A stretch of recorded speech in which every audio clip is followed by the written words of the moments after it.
Hello students. Today जो हम topic discuss करने जा रहे हैं वो डिस्चार्ज ऑफ कॉन्ट्रैक्ट यानी अनुबंधों की समाप्ति किसे कहते हैं और अनुबंध समाप्ति की जो विधियां हैं, modes of the discharge of contract की जो टेक्निक्स हैं, विधियां हैं, वो कौन कौन सी होती हैं। Let us understand.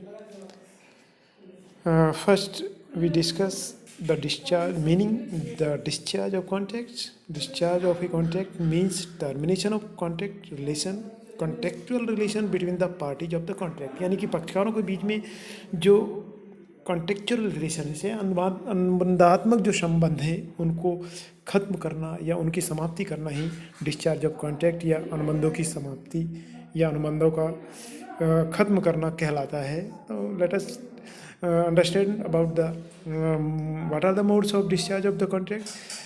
The contract may be discharged in the following 8 modes of discharge of contract.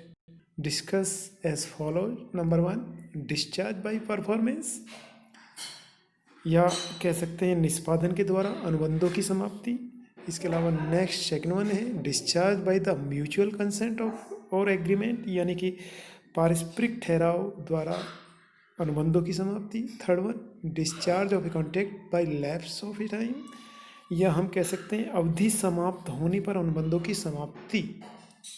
Next one है discharge of a contract by the material alteration, यानी कि महत्वपूर्ण जब अनुबंध के तथ्यों में महत्वपूर्ण तथ्यों में परिवर्तन कर दिए जाते हैं तो उस तरीके से महत्वपूर्ण परिवर्तन द्वारा अनुबंधों की समाप्ति कहलाती है। Fifth one discharge by the impossibility of performance, यानी निष्पादन की संभावना खत्म होने के फलस्वरूप जो कॉन्ट्रैक्ट खत्म होते हैं या कॉन्ट्रैक्ट की समाप्ति होती है, यानी निष्पादन की असंभवता या असंभावना हो जाती है, तो उसके फलस्वरूप अनुबंधों का निष्पादन या अनुबंधों की समाप्ति कहलाती है। Discharge of a contract by operation of law, यानी राजनियम के प्रभावी होने की समाप्ति। Seventh one discharge by the breach of contract, या कह सकते हैं अनुबंध भंग या उसका खंडन करने पर अनुबंध की समाप्ति। And last is at one contract by discharge by contract by impossibility of performance, यानी कि जब किसी भी कॉन्ट्रैक्ट के निष्पादन की संभावना ही खत्म हो जाती है तो वो यानी निष्पादन की असंभवता से अनुबंध की समाप्ति। Let us discuss. Number one, first निष्पादन discharge by performance. First we have already discussed there is a 2 types of performance here. Number one actual performance and second one is attempted performance. We have already discussed in prior video of performance of contract, यानी कि हम अनुबंधों का निष्पादन के जो पूर्व video में हम पहले डिस्कस कर चुके हैं कि एक होता है आपका वास्तविक निष्पादन और सेकंड होता है आपका अटेम्प्टेड निष्पादन।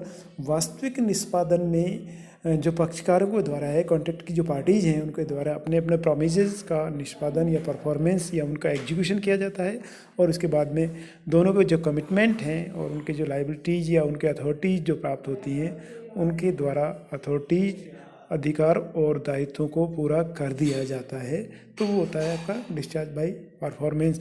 उसमें यदि कोई कॉन्ट्रैक्ट को एग्जीक्यूट करने के फलस्वरूप कोई प्रस्ताव लाया जाता है या कॉन्ट्रैक्ट को पूरा करने के लिए उसमें कोई कंडीशंस या कोई नए प्रस्ताव लाए जाते हैं, प्रस्ताव का पूरा कॉन्ट्रैक्ट को कब पूरा करना है, उसका समय क्या होगा या उसकी अवधि क्या होगी, स्थान क्या होगा, वो आपका अटेम्प्टेड या प्रयास attempted to execute of contract कहलाता है।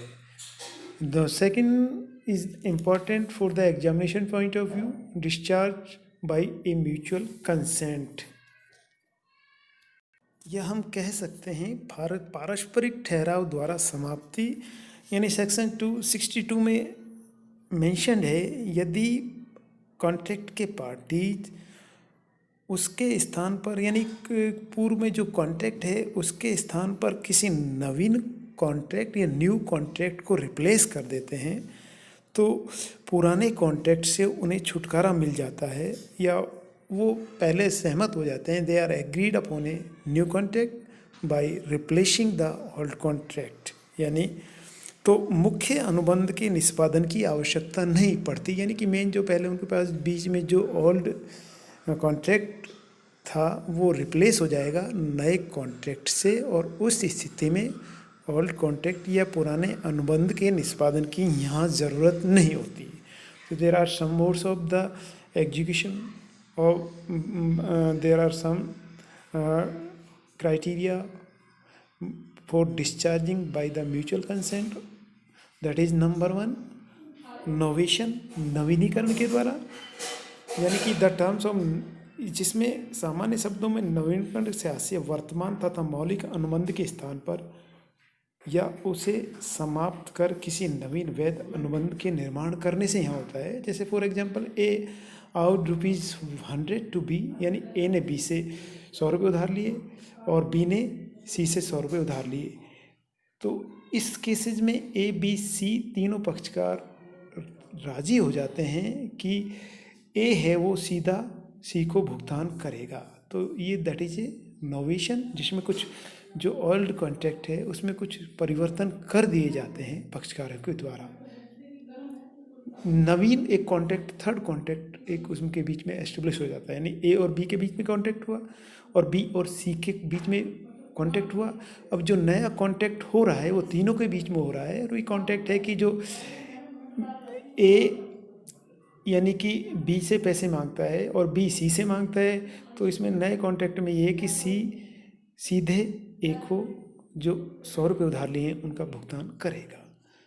Second one is by alteration, यानी कि परिवर्तन के द्वारा, यानी परिवर्तन से आज से पुराने अनुबंधों की कंडीशंस में परिवर्तन करने से है। इस प्रकार पुराना अनुबंध पूर्ण रूप से समाप्त नहीं होता, अर्थात यानी जो नोवेशन में तो पुराना जो अपना पुराना अनुबंध है वो एंड हो जाता है, उसको ख़त्म किया जाता है, लेकिन अल्ट्रेशन में कुछ कंडीशंस उसी अनुबंध में डाल दी जाती है। फॉर एग्जांपल, यानी A agreed with B to supply 100 TV sets at a certain price, यानी ए बी को 100 टीवी सेट एक निश्चित कीमत पर अक्टूबर माह में सप्लाई करने का अनुबंध करता है। लेकिन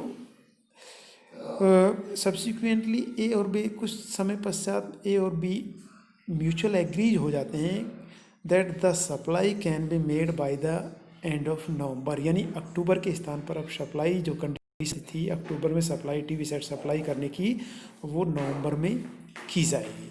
this is an alteration in the terms of the contract by consent of the both party, यानी कि परिवर्तन के द्वारा जब म्यूचुअल कॉन्ट्रैक्ट की समाप्ति की जाती है, म्यूचुअल कॉन्ट्रैक्ट में यानी कि दोनों पक्षकार के द्वारा कुछ अल्ट्रेशन किए जाते हैं, तो उस स्थिति में दोनों पक्षकारों की सहमति जरूरी होती है।